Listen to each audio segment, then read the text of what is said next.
We are out here in the Amazon rainforest of Montecito looking for an angry black woman.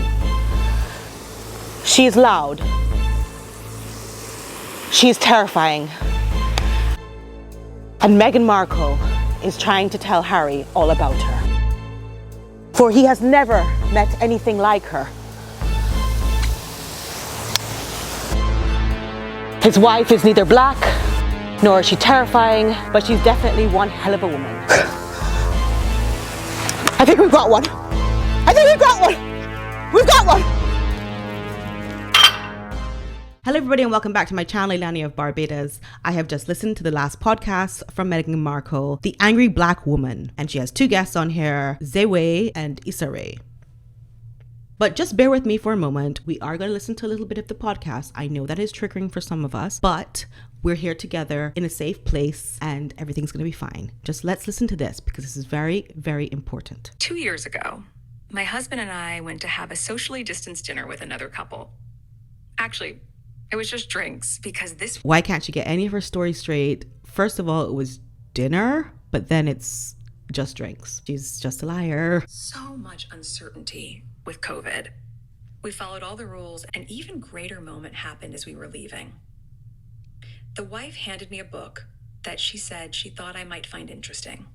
I thanked her. I put it in my purse. Only really having a chance to skim through it once I arrived back home. You know, people just keep giving her gifts. This is a trend in her podcast. There's never this gratitude when she gets things, by the way. It's always like, and I just tossed it one side and then I realized maybe I should have a look at it and it had this important message in it after all. I was actually shocked. Did you know this? I kept nudging my husband as we were sitting there in bed. I don't know why she keeps talking about being in bed with him. I'm convinced at this point that they live in two separate houses. Or definitely two separate bedrooms, because all she keeps talking about is when I was in bed and then we were in bed and just out of bed. You know, she always says that. It just makes me kind of like, is she overcorrecting a little bit? And what I was referring to was what I was learning in this incredible book, the title of which, by the way, is Algorithms of Oppression by Internet Studies. So she asks Prince Harry if he knows this. This is where she's perpetuating whatever she's reading and she's spreading the rhetoric. Safia Noble. Her findings in this book had my jaw on the floor. She established that when you type in on the Google search engine, it would, as we've all seen before with autofill, try to guess what your question will be. Mm-hmm. Sort of like the modern day technological Mad Lib. So to fill in the blank, to be intuitive for you, when she typed in, why are black women so ... The autofill from the computer, the machine, trying to guess your thoughts, maybe shape your thoughts, completed her search with these options. Why are black women so loud? Why are black women so mean? And why are black women so angry? Those were the seeds being planted. And you are watering those plants now by bringing this up again. Idea that a black woman must be angry. An angry black woman. Keep saying it, right? Let's Google Safia Noble.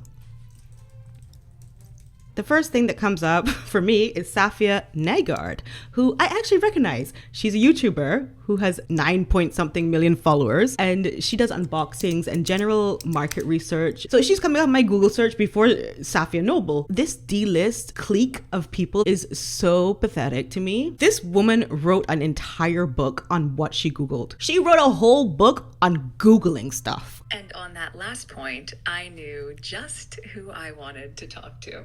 Your mom, who's black, right? How about you? Since you're doing this, would you like to maybe identify with some of these stereotypes yourself?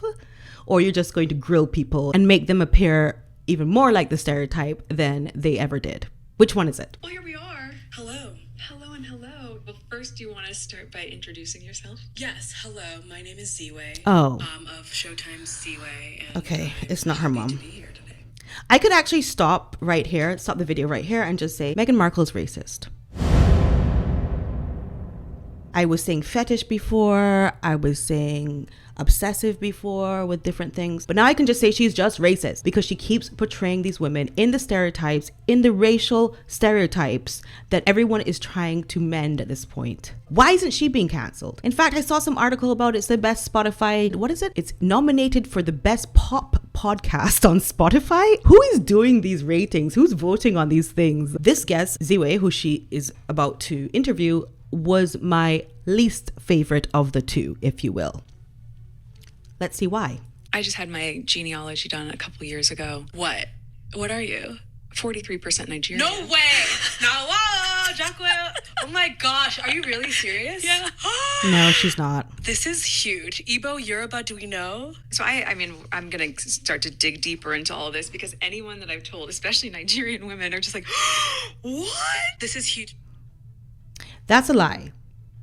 Because anyone who does this genealogy test, they get the Yoruba, they get the different tribes that they might be part of. So we already know that she's lying.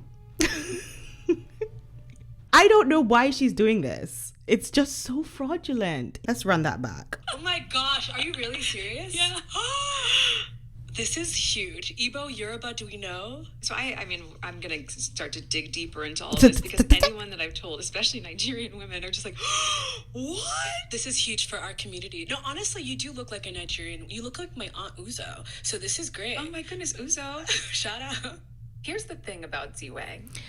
So she says this is really big for us. This is really important for us Nigerians who are already accomplished to have you, Meghan Markle, D-list celebrity, be Yoruba or Ibu or whatever. This is really important for our movement. How? She took a genealogy test. She didn't say she was going to start a foundation, a movement. She didn't say she was moving back to Africa to her tribe. Why is this a big thing? And this is a very, very touchy nuance. And I feel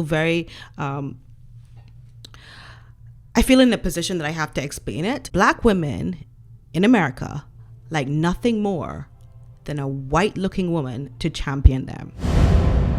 We had the NAACP, Rachel Dolezal. Everyone loved her. She's a white woman who tried to pass as African American and did a lot of different mods on her body, modifications to try to appear to be African American. It makes African American women feel closer to the metropole. You see, this white looking woman is just like us and suffers just like us. It's a denial. Obviously, Meghan Markle and a black woman going to the same Walmart are going to be treated differently. And that's just what it is. And the more we just accept that and say, okay, what can we do to educate people and change that in the future? That's what we do. But right now, this is fraudulence. To say that, oh, we really need you, Meghan Markle. You are the perfect person for us. How so? Even in this podcast, she talks about she remembers seeing black scripts and that they were very aggressive and very too much and everything. And she just always wondered why they were like that, the scripts, you know? her to be incredibly bubbly, warm, and inviting in our conversation setting. But with the persona that she puts on, apparently that's not a universal feeling. She'll tell you. Usually when I'm talking to an interviewer, the first thing that they say to me is, I'm terrified of you. Really? Yeah, really. And I'm like, oh my God, that hurts my feelings. I'm a sensitive Pisces. Like, I don't want you to be... Okay, I'm not going to give you any more. I will torture you no further. I have some notes. This is where placement and editing is very important. If Meghan Markle did not place that bedtime Harry conversation at the beginning of the podcast, it would have opened people's minds a lot more. In other words, if she had just jumped straight in with these two guests and let them explain themselves and let them talk about what it is like for them in this world, that would have been much better to start with that and then put the bedtime conversation where she's educating Harry about what is a black angry woman at the end, because it would have made us feel like, oh, that's so wrong, you know, because we've now met these women. The first guest, Ziwe, she talks about how rude and racist she is when she has guests on her show, and she asks them, how many black friends do you have though? And are you really racist though? And she's very aggressive, and that's her persona. She says she wears a lot of pink to trick people into thinking that she's this like really soft, lovely person, and then she just batters them with uncomfortable. And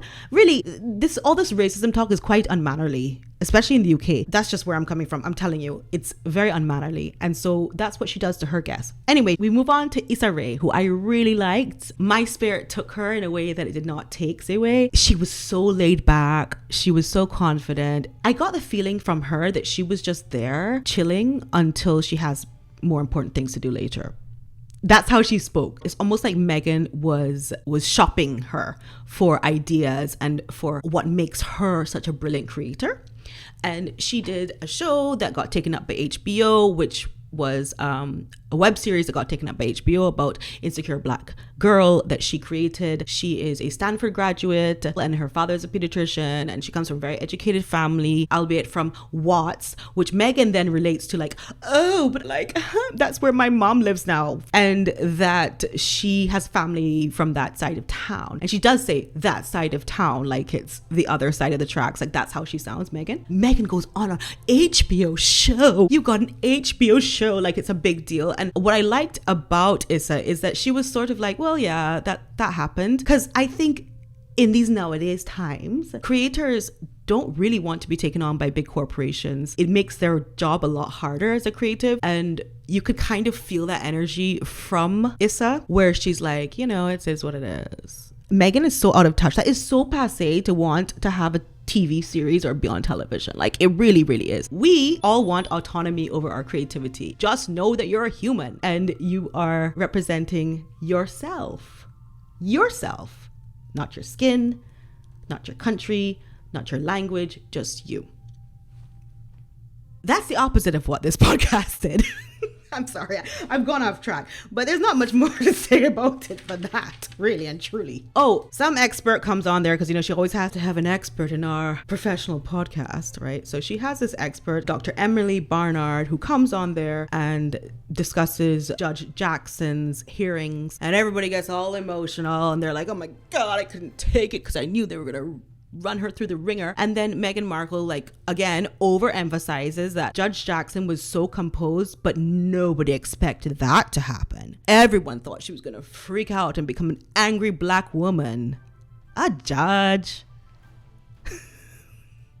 This is an anomaly that Judge Jackson was able to be so composed during these hearings. It's just unheard of that as a black woman she could possibly stand all of that and come out on top and with grace.